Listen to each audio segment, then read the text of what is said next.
Hey, Coach Taylor here. This is a quick response video to a question that I posed on Facebook the other day that asked if you could tone up one area more than all the others, which would it be? The gut or the shoulders and arms? Now, first off, I hate the word tone. I think it's a little bit misleading. It's not very specific, right? Toning up is really a combination of gaining muscle and losing fat in a certain area. So for this conversation, we're actually going to cover both of those topics, and it's going to shed some light on really toning up any area. So there was a bit more interest in the gut. I think that's one that people are very interested in right now, especially with COVID. You know, routines are thrown off, maybe eating habits are not the best, and gyms are closed. So the focus will be on fat loss, although this applies to everything when it comes to improving your body composition overall. So, first off, what this really comes down to, and maybe this is hard to hear, but when it comes to long-term results, it really comes down to doing the hard thing or the right thing more often than not, okay? A habit or a behavior change is more related to a belief than it is the action itself. So really, what you want to do is you want to tackle your habits one bite at a time, little by little, to sustain long-term results. So the first big rock that we're going to look at is, are you drinking? How much are you drinking when you drink? How many times a week are you drinking? Is it more than one or two drinks a couple times a week? Are you crushing 6 packs every night? Are you drinking really calorie-dense beers? It's a good question to get really honest with yourself on. Okay. Now, I'm not here to tell you that you can't enjoy a drink every now and then. I think the zest of life and enjoying a drink with friends and family and a social gathering is really an important part of life. However, if you are drinking more than 1 or 2 drinks a couple times a week, you're not going to get the results you want, especially for fat loss. There's also adverse effects to your metabolism. Guys, this can be a big one for your testosterone levels as well, which can affect the way you look. And really, if you just bring the drinking down or cut it out if you want, that's going to have a huge impact in the way you look. All right, so when we get that out of the way, are you drinking? Are you not? Really what it comes down to is this: input versus output, all right? Are you taking in more calories than you're burning? If you are in a deficit, is it sustainable, enjoyable, and responsible? I say that because I see this as a really common issue. There's this all or nothing approach. There's the crash diets where you just basically fast or you stop eating altogether. And there's the 30-day challenges where you just beat yourself into the ground. And what you see is a lot of people going like this, a lot of yo-yoing going on. And sometimes this can be more damaging than just being in a little bit of a surplus. It can have adverse effects for your metabolism, sometimes near irreversible effects. So if you're going from one extreme to the other, that's not a sustainable approach. And what that's going to lead to is burnout, fatigue. You're going to generalize dieting and working out with something that is not sustainable, not enjoyable, and just keep ending up in worse shape than you started. Okay? So if you are in a deficit, you want to make sure that it's sustainable. You want to decrease calories little by little over time, so your body has time to adjust to a new homeostasis, okay? If you're in a surplus, first thing to look at is, are you eating out, right? Are you eating clean? And are you really eating clean? If you're eating out a lot, then 100% you are probably getting more calories than you realize, especially when it comes down to fats. Another issue with eating out is polyunsaturated fatty acids are in everything.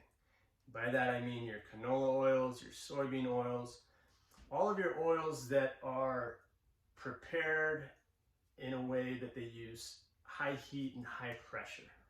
And what that does is it makes these oils turn rancid really quick. Before they even come out of the bottle, they're rancid. And there's a lot of studies to show how that can lead to cellular dysfunction, which is basically going to result in increased fat storage, and it's just not good. It's not good for your health. It's linked to diabetes and all kinds of other issues. But really, if you're eating out, you're getting a surplus of fat and carbohydrates, which end up resulting in a energy issue. You're taking in too much energy, right? If you're prioritizing protein and eating really clean, then you're going to reach satiation at a lower calorie number, and you're also going to be optimizing your metabolism, okay? So once you've taken care of that, then you want to look at portion control. So we just had Thanksgiving, right? Here in the States, we just had Thanksgiving. And with all my clients, I tell them, you know what? Take a little time off, enjoy life, be with your family, gather around the dinner table and enjoy the wonderful food. But that doesn't mean that you have to accept the societal norms that that's a good time to abuse your body and have seconds and thirds and try all the desserts and just eat and binge eat until you're just uncomfortably full, right? So are you binge eating? What are the portions that you are taking in, right? There's a lot of ways you can do this. You can use your hands to kind of compare for portions with proteins, carbohydrates, and fats. But really, you want to make mindful choices here and not overeat. So once we've taken care of that, nutrition is really the biggest issue here, right? 80% of fat loss is going to come out to how many calories you're taking in versus how many calories you're burning. Once we've done that, we can look at training. Okay.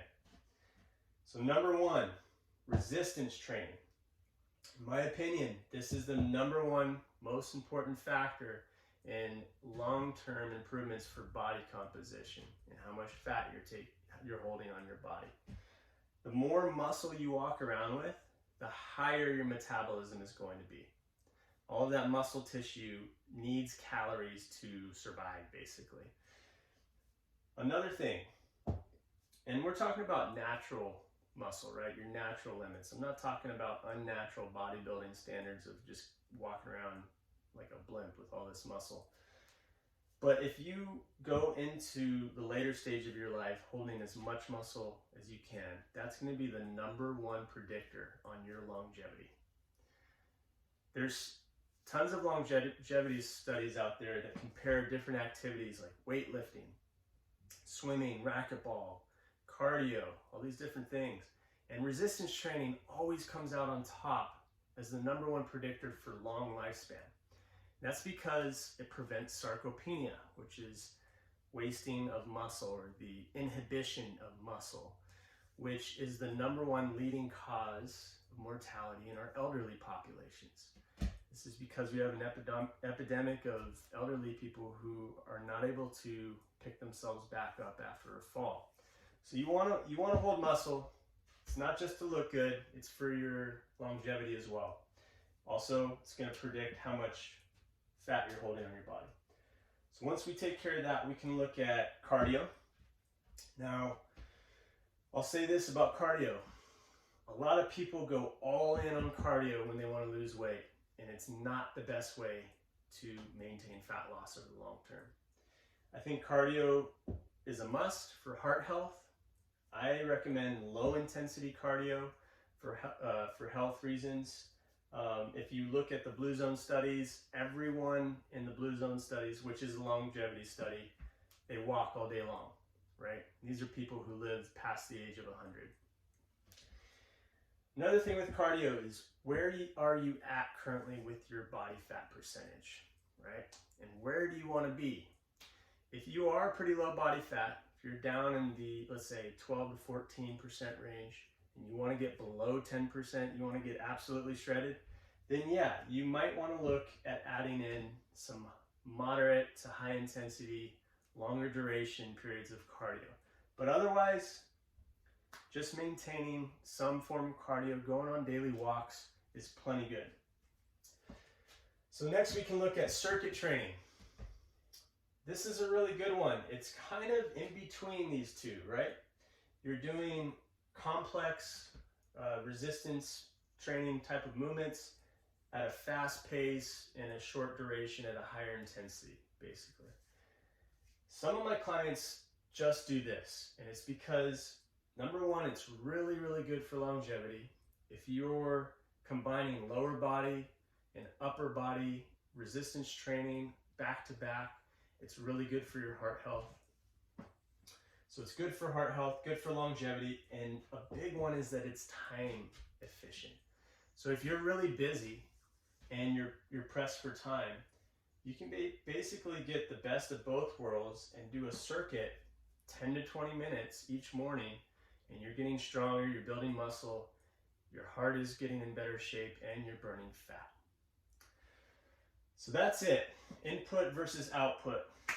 When you take a look at these things, work through them in this order, focus on the big rocks, and really just come back to this. It really is about doing the right thing more often than not, right? Tackle those habits, look at what's serving you and what's not, make mindful choices, and do it little by little. Don't bite off more than you can chew, right? You can't eat the whole elephant in one sitting. So I hope this video was of value for you. You know, it's December. A lot of people like to put this off till the new year. And I want to challenge you just to get after it now. Don't be a part of that group that nets an extra 10 pounds every time this time of year and just decides that they're going to take care of it later down the road. All right. Stay strong. Stay wild. Talk soon.